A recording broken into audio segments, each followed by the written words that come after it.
أنا طالب ثانوي وفي مرحلة البحث عن الذات. وش تنصحني يا طلال؟ إجابتي لهالسؤال الكبير كالتالي. هالسؤال من مظهره ذكي، وهو ذكي. الإجابات عليه غالبا إما غبية أو فضفاضة أو مثالية بدون واقعية. لذلك بغير السؤال علشان على الأقل تكون الإجابة على مثل هالسؤال العميق منطقية نوعا ما بناء على خبرتي أنا الشخصية. السؤال بيكون: لو رجع بك الزمن يا طلال الورا وطلال أيام الثانوي، وش الشيء اللي بتقوله لنفسك؟ وش النصيحة اللي بتنصحها لنفسك علشان تمشي في طريق سليم؟ إجابتي على هالسؤال بتكون: ما راح أنصح نفسي بولا شيء. السبب؟ لأن نفسي في ذيك الفترة ما راح تفهم ولا كلمة من اللي بقولها الآن. يعني رجعت بالزمن، أنا دارني حلقت، أنا نعم توني حلقت. لو رجعت بالزمن وجلست مع طلال أيام الثانوي والله ما يستوعب ولا كلمة. الغريب أنك أنت الآن ربما ما تفهم ولا كلمة من اللي راح أقولها. السبب؟ أنك إذا ما مريت في الخبرة بنفسك وطلعت من الدائرة بنفسك غالبا ما راح تفهم. مرة من المرات واحد من أخوياي كان يتعرض للاستغلال. حبيت أنبهه بعدين سكت، لأني لمحت له تلميحات خفيفة واكتشفت أن الرجال كان مقفل هالباب ومقتنع تماما أنه ما يتعرض للاستغلال وأن هذول أخويا حقيقيين. فأكلت تبن وقتها وسكت. جاني بعد فترة يمكن بعد أسبوعين ما منصدم، يقول لي: يا الله يا طلال ما شلون. قلت: ترى والله أنا كان ودي أنبهك، بعدين دريت أنك ما كنت مستعد تسمع كلامي ولا تفهمه لذلك سكت. قال: مالك داعي لو أنك معلمني. قلت: ولا يهمك، ترى ما فات شيء، ترى كنت تتعرض للاستغلال في مكان ثاني. قال: وش هو؟ قلت: المكان فيه. قال: لا مو بصحيح. قلت: شفت، مهما فهمتك لازم تنطق على راسك عشان تتعلم. قال: لا هذولي مو بصحيح. قلت له: برافو عليك، استمر وانطق على راسه. الحياة جميلة وتعقيدها غريب، بسيطة لكن معقدة، وكأن الحياة لازم تختبر الاختبار أول بعدين تتعلم الدرس. ما هو مثل باقي الأشياء تاخذ الدروس ثم تختبر ثم تفهم أو تتخرج. هنا لا، تنطق على راسك أول بعدين تفهم الدرس. فلذلك أنا وش الأشياء اللي بقولها لطلال الصغير؟ ولا شيء. كل اللي مر فيه طلال هو اللي خلى طلال مثل ما هو طلال اليوم. أصلا حتى لو بفهم طلال وبختصر عليه الزمن ما راح يستوعب. تحب أثبت لك أني أنا ما كنت راح أستوعب، وأنك أنت نفسك ما راح تستوعب ولا كلمة من اللي أنا قاعد أقولها غالبا. اسأل نفسك هالسؤال: كم محاضرة عن النجاح حضرت؟ كم برنامج عن كيف تصبح ثريا، كيف تنجح، كيف تكون علاقات اجتماعية طيبة شفت؟ كم مقطع يوتيوبي، كم مقطع فيديو، كم كتاب؟ المحصلة وش؟ 0 مكعب. علمك ليه؟ لأنك ما طبيت جوا المسبح. مهما قريت عن السباحة ما راح تتعلم ولا شيء عن السباحة. لازم تطب في المسبح تتعلم كيف تسبح.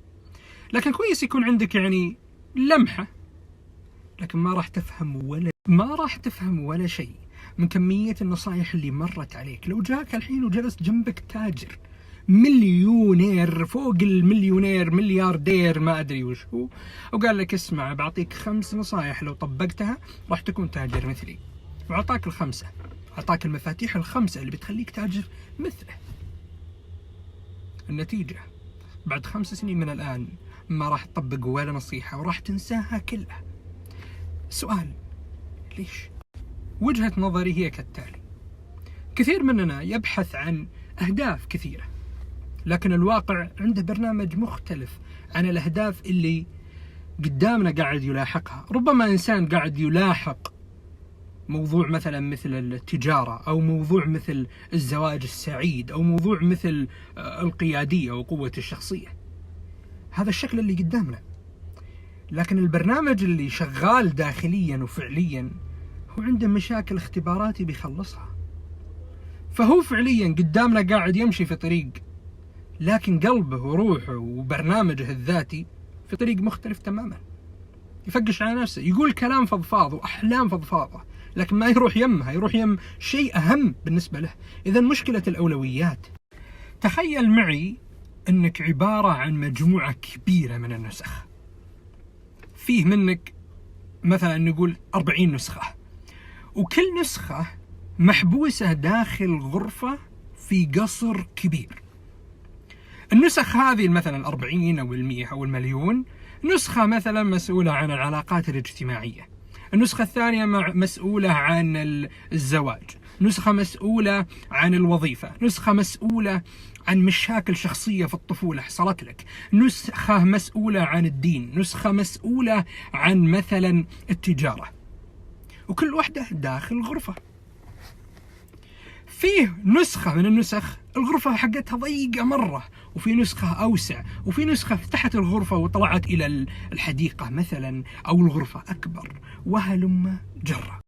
هذه حياتك بشكل عام، أنت عبارة عن نسخ، كل نسخة داخل غرفة.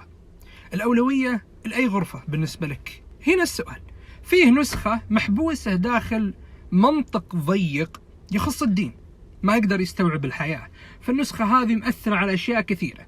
بس في نسخة ثانية ودها تصير ثرية بس محبوسة داخل وظيفة، فأنت في خيالك تقول لا الأهم أني أكون غني، لكن اللي موجعك هو النسخة اللي محبوسة داخل الغرفة الضيقة الدينية.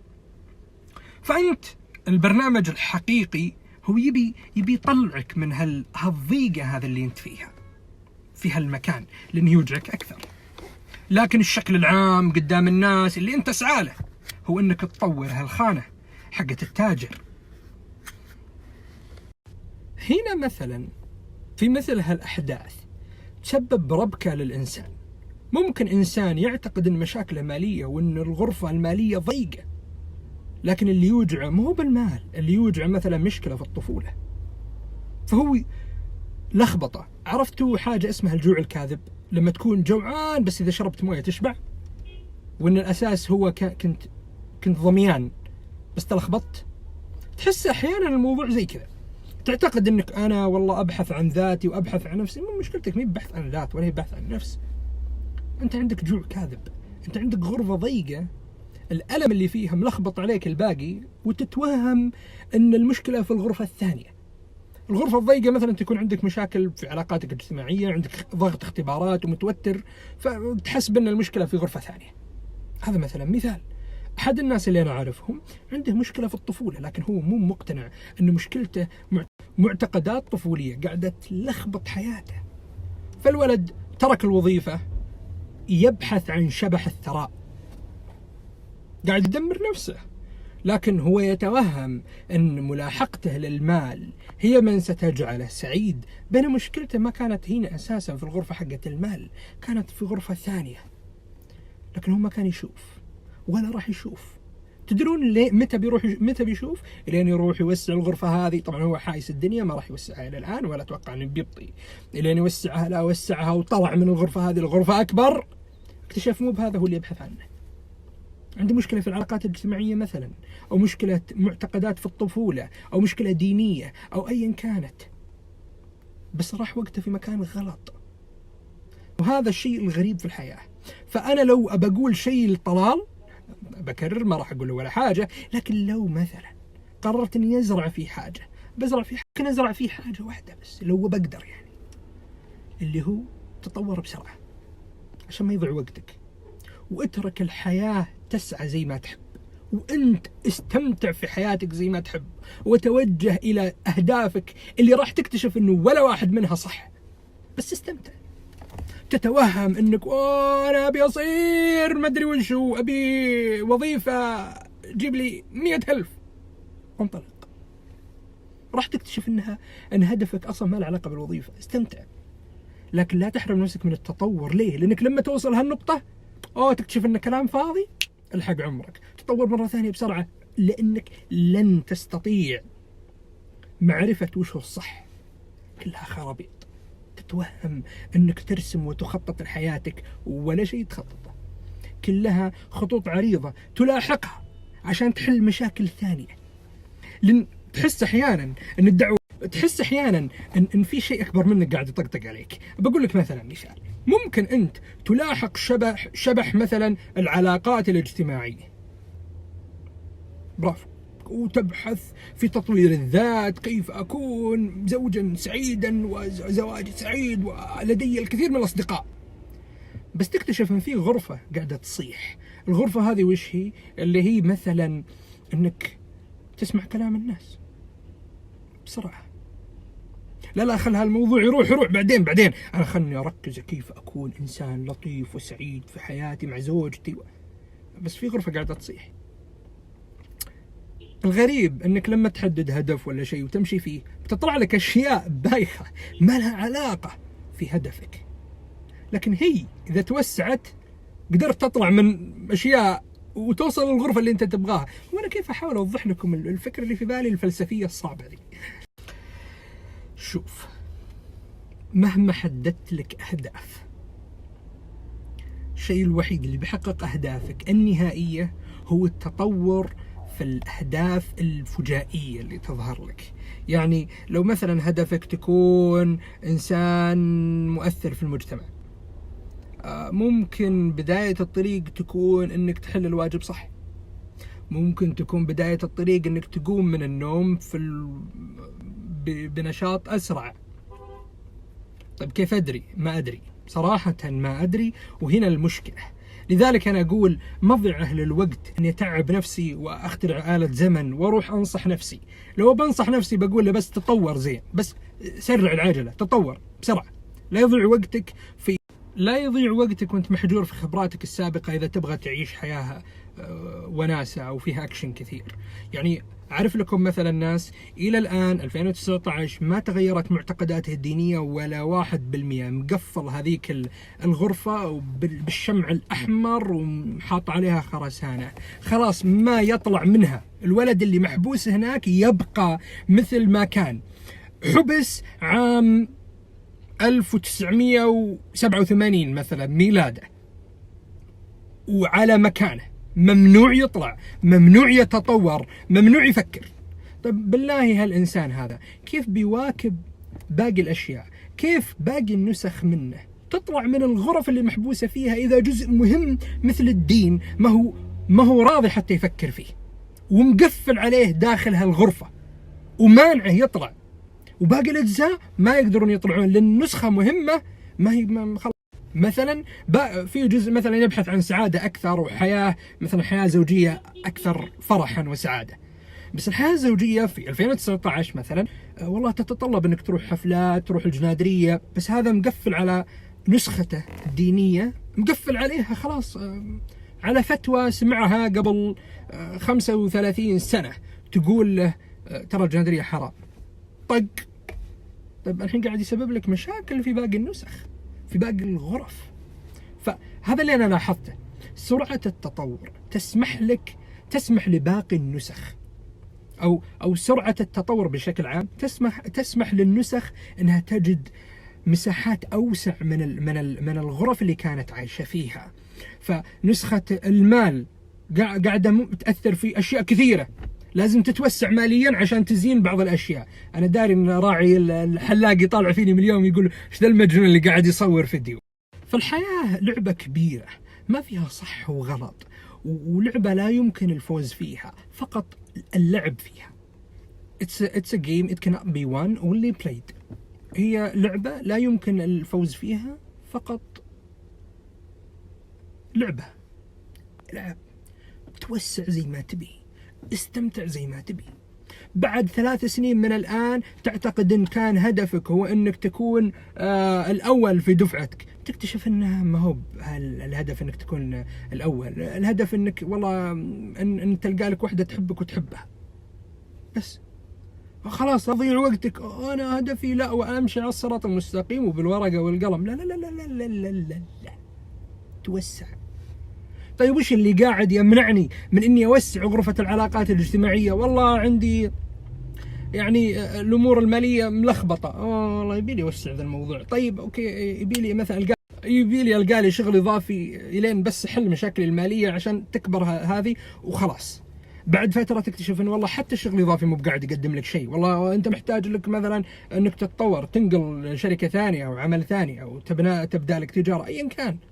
بعد فتره تكتشف ان خلاص الامور كلها كويسه، مرتاح في الغرف اللي انت فيها، بس عندك غرفه والله قاعده تسبب لك مشاكل. والله انت مثلا ودك تسافر كثير، بس في الغرفه الدينيه يقولون لك في الدين حرام، وانت مشمعها بالشمع الاحمر من عمرك 6 سنين. لا والله ودنا نفتحها نشوف وش فيها.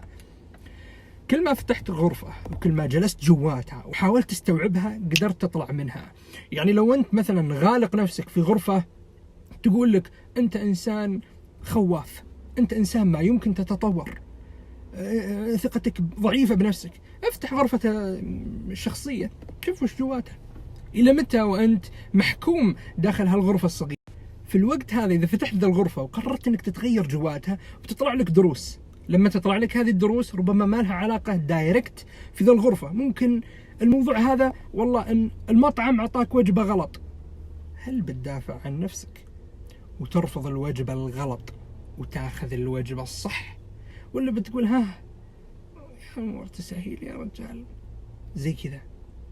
لان انت لما تفتح الغرفة هذه وتبدأ تشتغل فيها راح تطلع لك اشياء مرتبطة فيها، بس مرتبطة بطريقة ذكية ما يمكن تنتبه لها حتى، لكن دروسها تنصب في مصلحة فتحك للباب من هالغرفة والتوسع وانك تطلع الغرفة اوسع. ان شاء الله اني قدرت اوضح الفكرة، ما ادري والله، هو كلام اكثر ما له فلسفي، وجهة نظر، افكار متطايرة. يا رب اني قدرت اوصل اللي انا حاب اوصله. هي لعبة لا يمكن الفوز فيها، فقط تستمتع فيها، ومهما اعتقدت انك تعرف وش اهدافك وقاعد ترسم خطك ما راح يكون هو خطك الحقيقي. راح تكتشف ان على قولة ستيف جوبز حق شركة ابل يقول كل المحطات اللي انا وقفت فيها ماني بفاهمها ولا قدرت اركب الخطوط هذه الا وانا انظر باكوردز، انظر للخلف للوراء. يعني كل المحطات اللي مر فيها في نهاية المطاف مثلا يوم تربع على عرش أبل قال أوه الله الأثر اللي صار لي ذاك اليوم علشان يصير لي هذا، عشان يصير لي ذا، عشان يصير لي ذا، عشان يصير هنا، انطرت من هذه عشان أكون هذه. وبعدين فمضيعة وقت أنك تحاول تخطط القدام. الأفضل أنك تكون حياتك أكثر ما لها سبونتينيوس، يعني عفوية شوي، يكون عندك هايلايتات كبيرة، يعني خطوط عريضة، أنا والله أبي هالشيء بس كيف ما جاء بكيفه، أنا متماشي مع الخطوط، أنا أنتهز الفرص. أوكي أنا والله مثلا قررت تكون علاقتي الاجتماعية زينة، والخط حقي اللي أنا بمشي فيه أنا بقرأ لي 7 كتب يوميا، وأنا لا الكلام الفاضي التقني اللي أنت تعتقد أنه هو الصواب وترسمه لك. طق جاتك فرصة من حيث لا تدري، والله عزيمة، لا أنا ملتزم بجدولي، ترى قاعد تضيع وقتك. ترى روحك وعقلك ما أدري وش هو يعرف طرق مختصرة يمكن ما تخطر على بالك. عزيمة رح سيس لي مقطع اسمه سيس، قل نعم وأرحب بالحياة. أنت لما تقرر قرار تبي تصل له قل إيه، شوف الأحداث كيف بتجرك إلى أشياء غريبة ممتعة، استمتع، انبسط. هذا كل اللي أنا ودي أقوله في هالمجال. يمكن أعيد، يمكن أحذف هالمقطع كامل وأرجع أرتبه من جديد، يمكن هالمقطع هذا يصل لقلوب البعض، يمكن كثيرين من اللي يشوفون هالمقطع ما هو بفاهم أنا إيش قاعد أقول، يمكن بيفهمون بعد عدة سنوات، يمكن أنا نفسي بعد 2 أو 3 أقول وش هالخرابيط اللي أنا كنت أقولها. المهم في الحياة أنك تتطور، هذه وجهة نظري. ومهما اعتقدت أن عندك أهداف وعندك خطط وعندك رسمات، ستكتشف، ستبدي لك الأيام ما كنت جاهله، وتكتشف أن كل أحلامك وطموحاتك تتغير مع الوقت، وهذا هو الصح. لأنك ما تقدر تشوف اللي وراء الجبل إلا لين تطلع لين فوق الجبل. لما تطلع فوق الجبل تقول أثر الطريق مو بهذا اللي نبيه، أنا أبي طريق ثاني، روح. لما توصل والله حلو اللي أنا وصلت له بس أبي زيادة، كمل. حياة لا يمكن أن تنتهي ما دام عقلية التطور هذه معاك. انبسط، طور كل جزء، طور كل غرفة في حياتك، ولما تصيح غرفة التفت لها، افتحها. ما في شيء عندك المفروض بالشمع الأحمر، هذه وجهة نظري أنا. فيها ناس كثير يقفل على الغرفة طخ بالختم، ما يفتحها غير قابلة للنقاش. برافو، بتكتشف أنها مسببت لك أمراض عضوية في المستقبل، لأنك ما أنت راضي حتى تفتحها، والحياة ما عاد تستوعبها، وباقي الغرف ضاقت عليهم الغرفة، كبروا أحجامهم حتى صارت كبيرة، وانحشروا بسبة الغرفة ذيك اللي ما أنت راضي تفتحها. في أمان الله.